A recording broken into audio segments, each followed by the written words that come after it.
Magandang umaga sa inyong lahat. Ang ating tatalakayin ngayong araw ay patungkol sa makrong kasanayan. Ang makrong kasanayan, ito ay ang epektibong pakikipagtalastasan. Ito ang mga kasanayan upang epektibo ang ating pakikipagkomunikasyon. Ang makrong kasanayan nga ay may 6 na kasanayan. Una na nito ay ang pagbabasa. Ang pagbabasa, ito ay 100 patungo sa kaalaman at kaunlaran. Ang pagbabasa ay ang kritikal na pagkikilala ng mga letra, ng mga simbolo na nakalimbag sa libro, sa papel o kahit na anumang nakasulat. Basta inyong makikilala, ito ay ang pag-interpreta o pag-decode ng mga simbolo o di kaya'y mga marka. Sa pagbabasa nga ay may marami tayong makukuha ng mga kahalagahan o di kaya'y mga benepisyo. Isa nito ay ang pagpapabuti ng wika. Sa pagpapabuti ng wika, dahil na tayo ay nagbabasa, ang ating pagkakaintindi sa wika ay mas lumalalim pa sa pamamagitan ng pagbabasa. At naging ito daan upang tayo ay mas mapalalim ang ating pakikipagkomunikasyon sa ating kapwa-tao. Isa pa nito ay ang pagpapabuti ng komunikasyon. Sapagkat tayong mga tao, hindi lamang tayo nakabatay sa komunikasyon na verbal. Dapat din tayong marunong o umintindi dapat sa komunikasyon na nakasulat, kung kaya't napaka-importante nito. Pagpapalakas ng isip. Bakit nasabi ang pagpapalakas ng isip?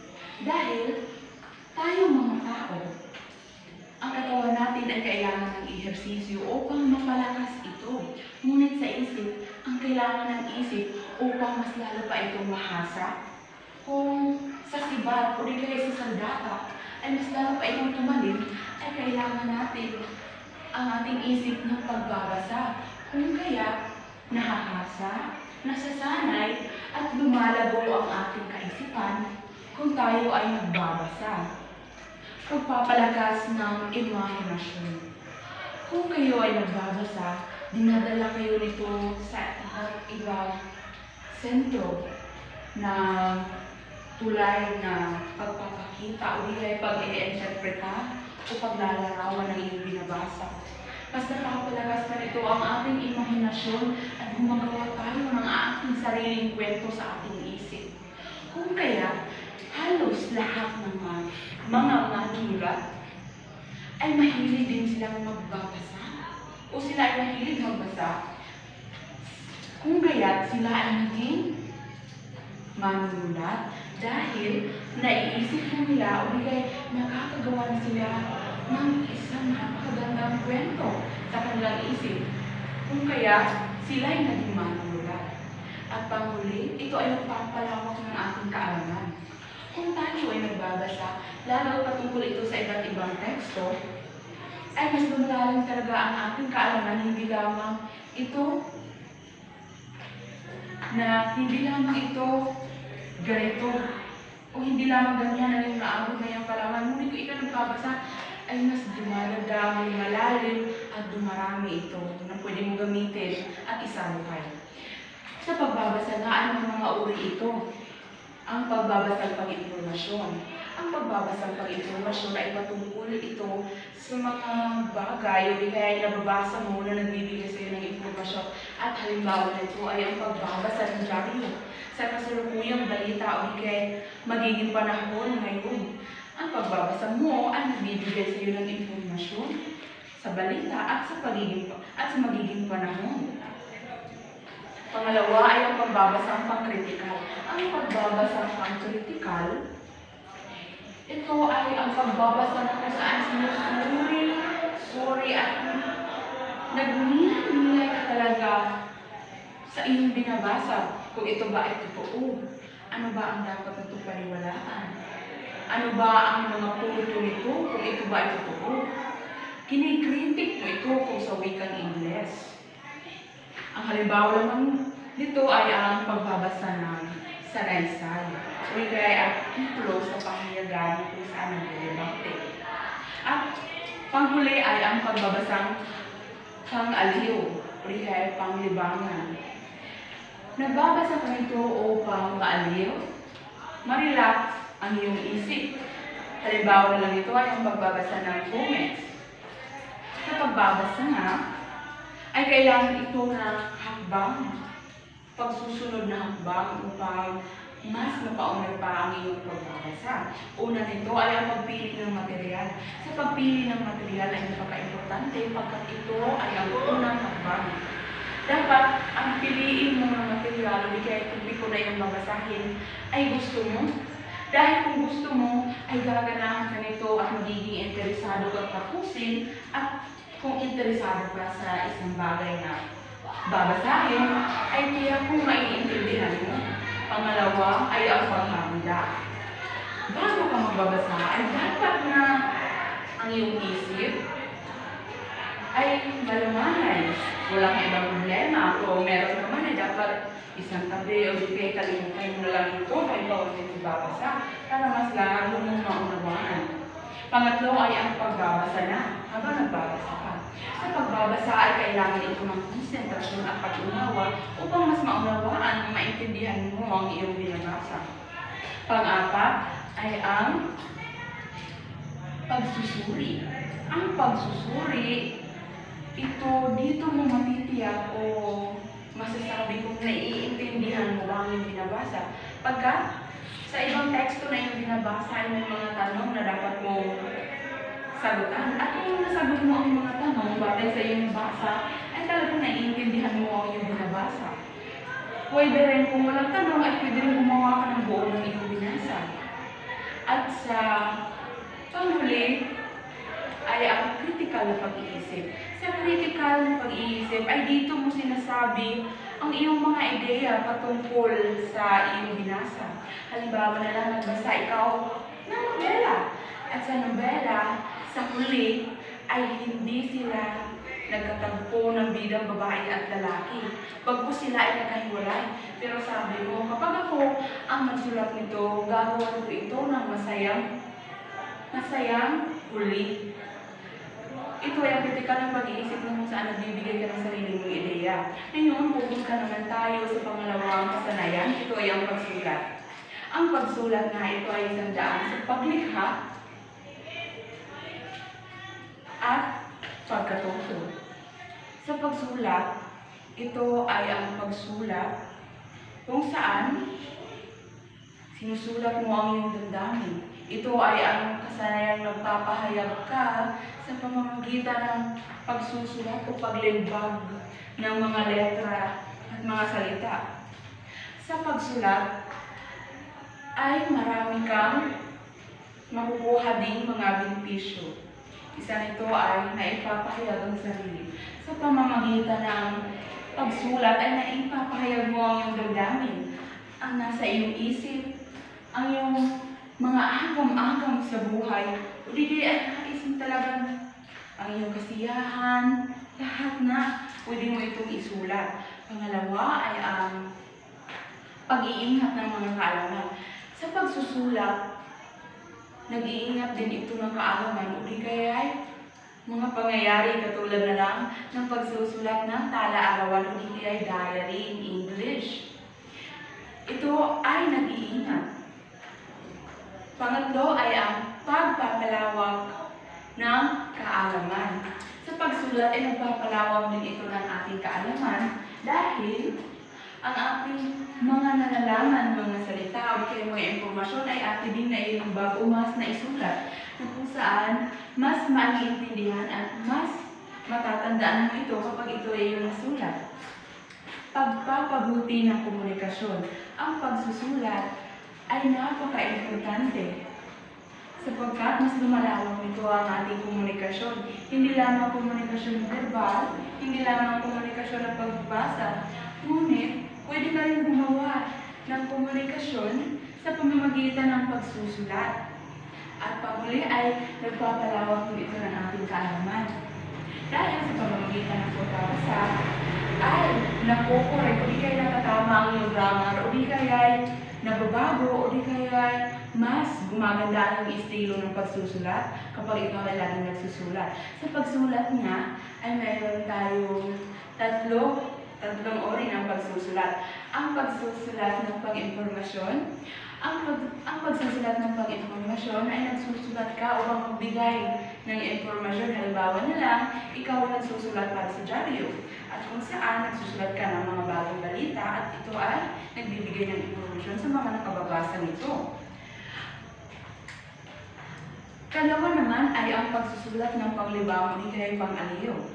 Nagsusulat ka nito upang ang gustong bumasa nito ay maaliw o di kaya matuwa sa iyong sinusulat. At panghuli ay ang pagsulat ng panghihikayat. Ang pagsulat ng panghihikayat, ito ay ang pagsulat na kung saan ikaw ay nanghihikayat at gusto mo na ang nagbabasa sa iyong sinusulat ay gusto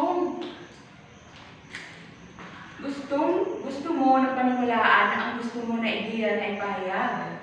Halimbawa na lang ito ay ang pagsusulat ng sanaysay. Sa pagsusulat nga ay dapat na may mga hakbang tayo upang mas mapa-epektibo ang ating pagsusulat. Isa na ito ay ang pagsusulat ay kailangan ng maaliwalas na kapaligiran. O kaya sa pagsusulat mo, marami kang maiisip, marami kang maidagdag.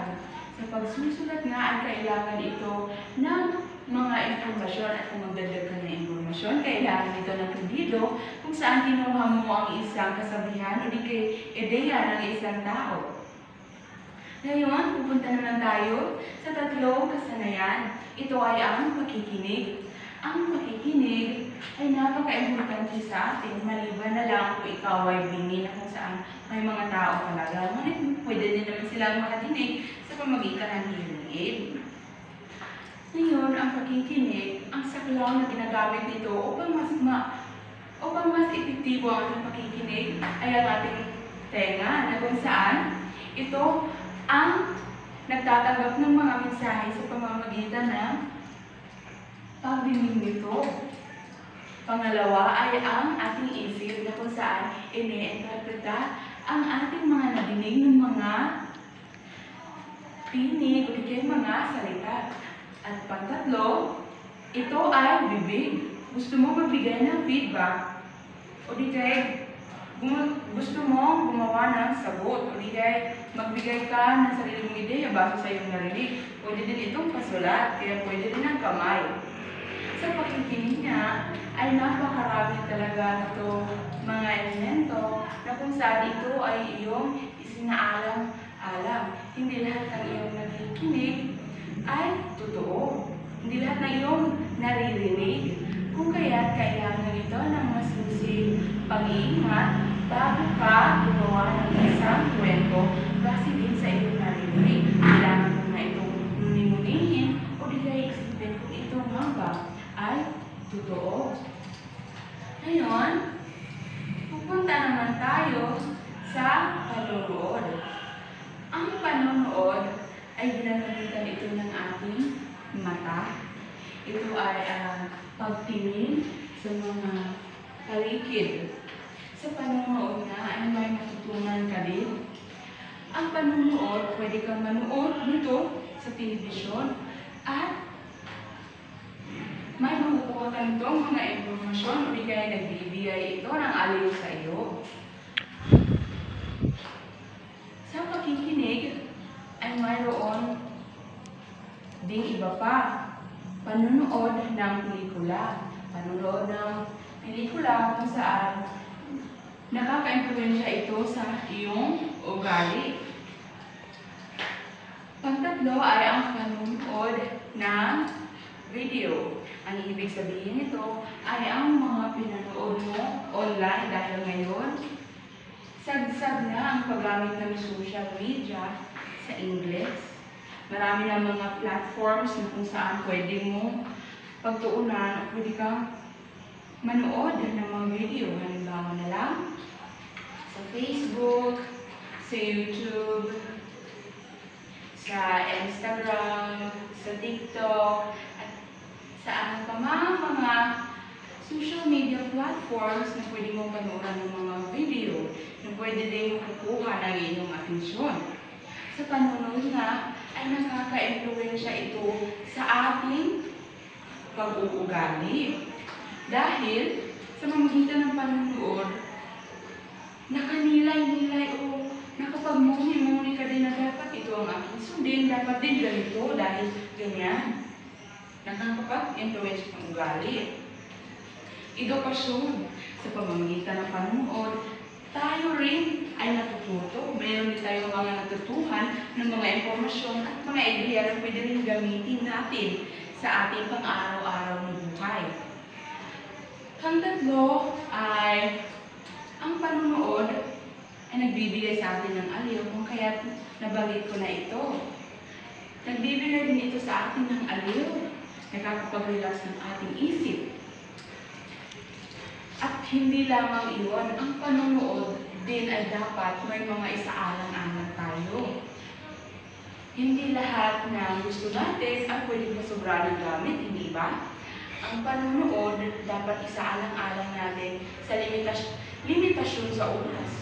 Hindi ka pwedeng maging addict na lang, hindi ka na lang pwedeng manood ka na lang lagi sa television, o di kaya lagi nakatutok sa iyong cellphone dahil nanonood ka ng videos sa online. Dapat din na maglimita ka ng oras para hindi ka maagit dyan at may marami ka pang ibang magawa. Pangalawa ay ang pagpili ng nilalaman ng iyong papanoorin. Dapat din natin isaalang-alang ito na kung saan manonood na lang naman din tayo ay yung magpapupunan natin ng impormasyon o di kayo naaalala tayo at hindi nakakasama sa atin. At panghuli ay ang panunood ay kailangan ng may magandang lugar kung saan ka nanonood. Halimbawa, nanonood ka ng cellphone, hindi dapat na dun ka sa medyo madilim na parte dahil ang radiation ng cellphone ay nakakasama sa ating mga mata at sa ating utak. Ngayon ay pupunta naman tayo sa ating panglima na kasanayan. Ito ay ang pagsasalita. Sa pagsasalita nga, ito ay ang pagbanggit, ito ay ang pagmungkahi, o rin kaya pagbigay ng gusto mong pagbigkas ng mga salita gamit ang iyong bibig. Sa pananalita nga ay naipapahayag mo direkta ang iyong gustong iparating o di kaya ipaliwanag, ipahayag, hindi ba? Dahil hindi mo na kailangan magbasa, hindi mo na kailangan magsulat. Magsalita ka lang, ay naipahayag mo na. Sa pagsasalita nga ay may mga bahagi ito. Ito ang fonolohiya. Ang fonolohiya ay tumutukol ito sa mga tunog. Halimbawa na lang ang letter M. Yun. So, iyon ay fonolohiya. Pangalawa ay ang morpolohiya. Ang morpolohiya ay ang mga titik na nabuo sa pamamagitan ng mga tunog. Halimbawa na lang ng M. Ang nabuo sa tunog ng ang nabuo ay letter M. Pangatlo ay ang syntax. Ang syntax ay ang mga letra na idinagdag mo sa isa pang letra. Kung kaya, nakabubuo ito ng isang salita. Halimbawa na lang, letter M at nagdagdag ka ng ilang mga letra nito at nagiging salitang mangga. Ngayon, magpapatuloy tayo sa ika-4. Ito ay ang semantics. Semantics ay ang pag-iipon ng mga salita. Kung kaya't nagiging itong pangungusap. Sa semantics din, dito din nabibilang ang mga larawan, mga simbolo, mga iba pang simbolo, mga letra. Kung kaya't ang ating isipan ay ay iniinterpreta ito o di kaya ipinahayag o inilarawan. Kung kaya't ang masasabing ang ganda nito ay ang mangga ay masarap at may larawan ito ng mangga. Yun ay semantics. At panghuli ay ang pragmatics. Ang pragmatics naman ay tungkol ito sa kabuuang kahulugan ng iyong nabasa o di kaya iyong nasalita. Ito ay ang pragmatics. Sa pagsasalita na ay dapat na isaalang-alang natin ang ating bibig na kung saan ito ay ating ginagamit dahil ang ating dila ay kahit nang wala itong buto ay nakakasakit ito ng puso kung padalos-dalos ang iyong salita. Sa pagsasalita nga ay may mga iba't iba itong uri. Ang pag-uusap, katulad ngayon, kumakausap ako sa inyo. Halimbawa lang, may kausap ako dito. Kami ay nag-uusap. Nag-uulat. Ito pala ay, halimbawa ngayon, ako ay nag-uulat sa inyo. Nagtatalapati. Ang nagtatalapati ay bahagi rin, o di kaya ay nasa uri rin ng pagsasalita kung saan nagbibigay ka ng impormasyon sa maraming tao. Yun ay ang pagtatalapati. Ang iba naman ay pagkanta. Ang pasalita mo ay pakanta, pwede din yun, o di kaya patula. Sa pagsasalita nga, may isaalang-alang tayo. Ito ay ating, yun na nga, nasabi ko, ang ating etika sa pagsasalita. Kailangan na maayos at iniisip mo muna kung ito ba ay totoo, o di kaya hindi nagkakasakit ng damdamin ng ibang tao.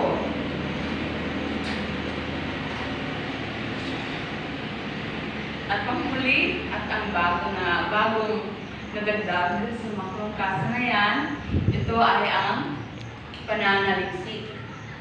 Sa pananaliksik nga, ay ang pananaliksik, ito ay ang paghahanap ng sagot. Ito ay ang siyentipikong paghahanap at may marami itong proseso na pagdadaanan sa pananaliksik. Ang iba't iba uri ng pananaliksik ay kantitatibong pananaliksik. Ang kantitatibong pananaliksik, ito ay tumutukoy sa pag-unawa sa kalagayan ng mga tao o di kaya yung iyong tupiko ng iyong pananaliksik. Ang pangalawang uri ay kantitatibong pananaliksik. Galing sa salitang kwantitatibo, pananaliksik ay ibig sabihin nito ay numero o ilang porsyento. Pwede din sa pagkolekta ng datos ay gumawa ka ng survey o pwede rin na magpanayam ka sa pamamagitan ng pagkolekta ng mga datos. May pangatlong uri ay aksyong pananaliksik. Ang aksyong pananaliksik, ito ay ang tumutugon sa mga problema. Kung kaya't ang pangongolekta ng datos nito ay tumulong ka, nagbibigay ka ng solusyon sa problema, tumulong ka sa mga tao. Ang pang-apat ay historical na pananaliksik. Ang historical na pananaliksik, galing lamang sa salita nitong historical, ay ito ang pananaliksik na kung saan nagbibigay ka o di kaya humahanap ng kasagutan sa mga tanong na tungkol sa kahapon o di kaya tungkol sa nakaraan. From the word history, sa nakaraan na. Sa pagkuha ng datos nito ay kailangan na magtanong ka o di kaya magbasa ka ng mga libro na nakalimbang na patungkol sa iyong pananaliksik na historical. Ang panglima ay tungkol sa experimental na pananaliksik. Ang experimental na pananaliksik ay hinahanapan mo ang isang problema ng Ano nga ba ang sanhi at bunga nito? At yun lamang ang uri ng mga pananaliksik. Sa pananaliksik nga ay may isaalang-alang tayo para ito ay mas maepektibo at mas matagumpay ang ating pananaliksik. Isa na nito at unang-una ay ang etika. Siyempre, kailangan ng etika o di kaya pag-unawa o di kaya respeto. Lalo ang iyong pananaliksik ay may mga saklaw, di kaya nasasangkot ng mga tao. Halimbawa, ikaw ay magpanayam. Hindi ka naman diretso na sasabihin na gusto kitang tanungin, ano nga ba yung masasabi ko tungkol sa ganito o ganyan? Dapat humingi ka muna ng paumanhin, humingi ka muna ng paalam, magpaalam ka muna sa kanya. Babati ka, dapat maging magalang ka, kaya importante ang etika. Pagiging objektibo. Sa pagiging objektibo, ay syempre nagpanayam ka. Ikaw na nagpanayam ay may ideya ka na kung ano ang kanyang sagot na gusto mong maging sagot niya. Ngunit iba ang kanyang sagot at iba ang kanyang katwiran sa iyong itinanong. Hindi ka dapat magalit. Dapat na maging pantay ka. Dapat na maging magalang ka. Unang-una. Pangalawa, dapat na maging objektibo ka. Huwag kayo maging pantay. Salamat po. Ito ang iyong mga kasagutan. Naiintindihan mo at hindi ka nagiging bias sa Ingles. Pang-tatlo ay pagiging transparent. Sa pagiging transparent ay hindi mo tinatago ang iyong mga sinasiksik. Ito ay iyong pinapakita, ito ay iyong pinapaalam. At panghuli ay ang pagiging mapag-unawa o di kaya ay magiging alerto sa mga kredido na iyong kinuha. Ang ibig sabihin nito sa paggawa ng pananaliksik, syempre may malagay ka ng mga impormasyon na galing sa ibang tao.